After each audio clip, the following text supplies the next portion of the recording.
I am passionately against the internet sales tax. Who's pushing this bill? Large retailers are pushing this bill.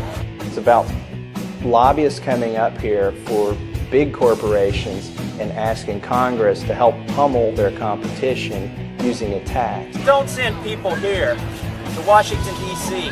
and ask for the government to impose financial hardship and regulatory burdens on your competitors. This is not the American way.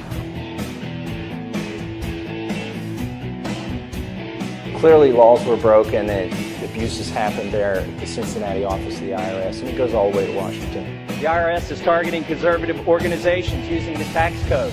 But Congress created the tax code. The acting commissioner at the time of the IRS would not accept responsibility. Do you accept the responsibility for the mismanagement that occurred at the IRS? Look, I'm very sorry that this happened while I understand you're sorry you said that before.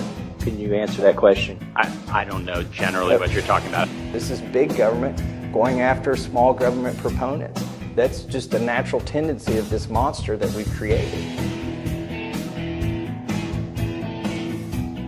The NSA is snooping on millions of innocent Americans using the Patriot Act. But Congress wrote the Patriot Act. The Director of National Intelligence, James Clapper, was here in March and unambiguously lied to Congress. I think he should be relieved of his post for lying to Congress.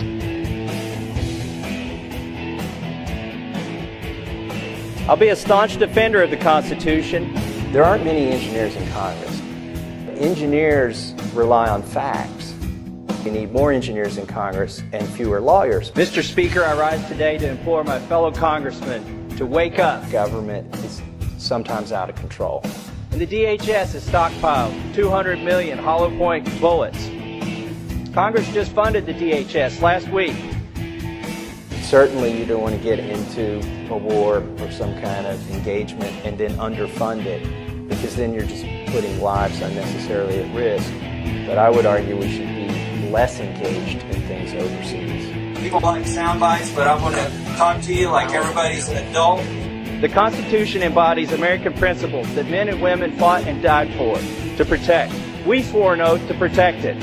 Mr. Speaker, I encourage my colleagues to reflect on the damage that CISPA, the Patriot Act, and the NDAA have wrought on our civil liberties. Implore my fellow members to uphold the constitutional rights they swore to protect. Don't yield an inch.